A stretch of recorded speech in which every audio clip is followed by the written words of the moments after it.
Hi, I'm Tom Scarpello of Revology Cars, and this is car number 292, a 1968 Mustang GT Fastback in Gulfstream Aqua Metallic with black Nappa leather interior. Today I'm going to take you on a walk around of this car, and we're going to go for a drive. Let's get started.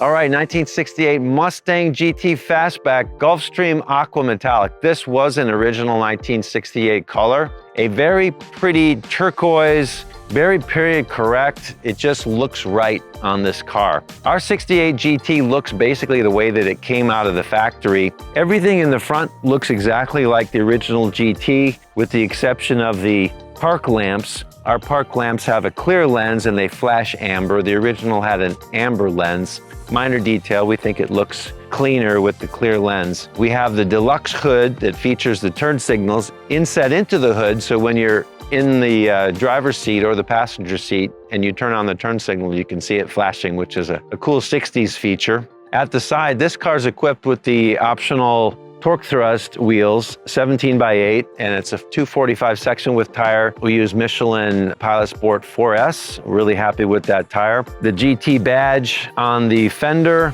the GT ornamentation on the quarter panel. The 68 models were equipped with side marker lamps at the front and reflectors at the rear. That was a safety requirement. At the rear, basically straight 68 Mustang GT. You've got the Mustang lettering on the deck lid, the GT fuel cap, the quad exhaust tips, just like the original. From the rear, you'd be hard pressed to tell you're looking at anything other than an original 68 GT.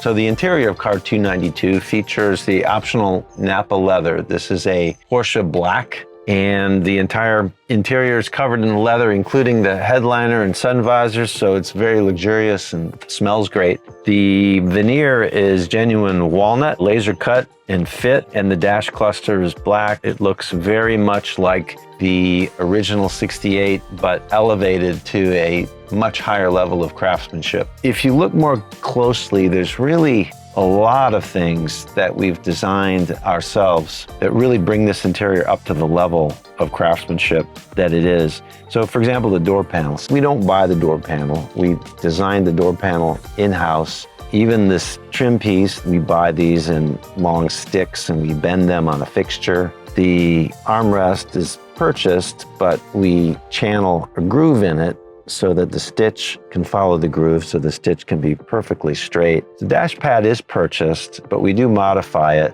so that we can wrap it in leather. The veneer is purchased. We buy the bulk sheets of walnut, and then we have them laser cut to fit, and there is a sheet for the cluster, for the dash. Underneath the dash, the AC bezel has a strip of wood. Then of course the console. The console itself is our own design. Of course, the key-handle shifter and its bezel is our own design as well. The cluster we buy from Dakota Digital. We've been using Dakota Digital since we started the company. Steering wheel is purchased. Of course, the horn button is our own with the Revology, our logo.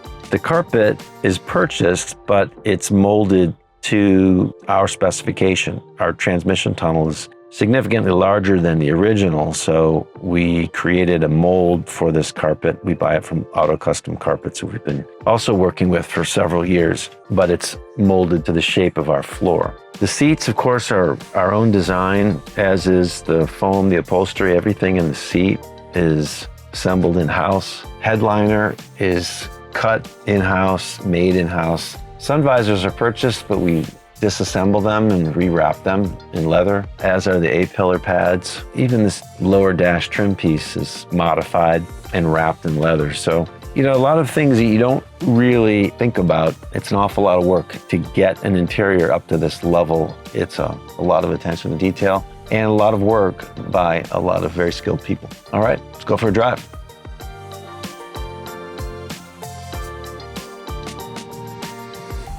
All right, so we're driving car 292. It's Wednesday morning here in Orlando. A little bit of traffic, can't really get crazy, but that's okay because Revology Mustang is easy to drive calmly. Very smooth, very comfortable. It's easy to see the level of attention to detail that goes into these cars when you look at the exterior, the interior, but what you're missing is the driving experience, which is why to really understand these cars, you really have to drive them. What we do is so much different from restoring a car back to its original specification, because we're not only builders, we're designers and engineers. You know, we've basically re-engineered the entire platform. It shares the basic dimensions. The car is dimensionally identical to the original, but underneath it, nothing is the same. Front suspension, rear suspension, brakes, steering, nothing is the same. It's such a departure from the original. It's a lot of work,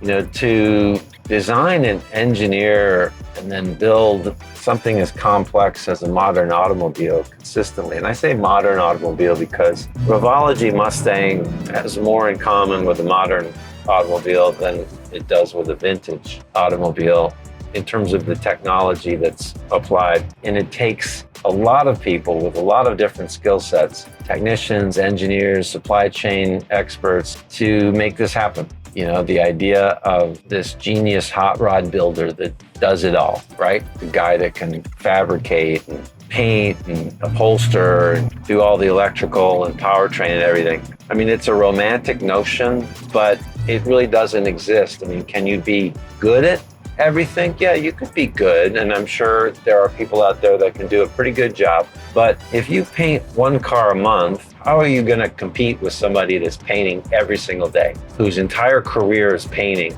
and that's what they focus on, and that's what they continuously develop their skills in? You can't. I mean, the world has gotten so specialized. People have taken specializations to an amazing level. Look, I mean, try to build a wall. We recently had some construction done at our facility. You know how many people it takes to build a wall? You got a guy, an architect, to design it. There may be a structural engineer involved. There's a mechanical, electrical, and plumbing engineer if there's any electrical in the wall or it has any implications for HVAC or for plumbing, which typically it does. Then you've got the framer, you've got drywall person, you may have an insulation person, you may have a drywall finisher, you got a painter. That's a lot of people just to build a wall. So if it takes that many people to build a wall, how many people does it take to build a car properly? It's great that a car looks good, but if it looks good and doesn't inspire you to drive it, you know, it's really not fulfilling its potential. It is an automobile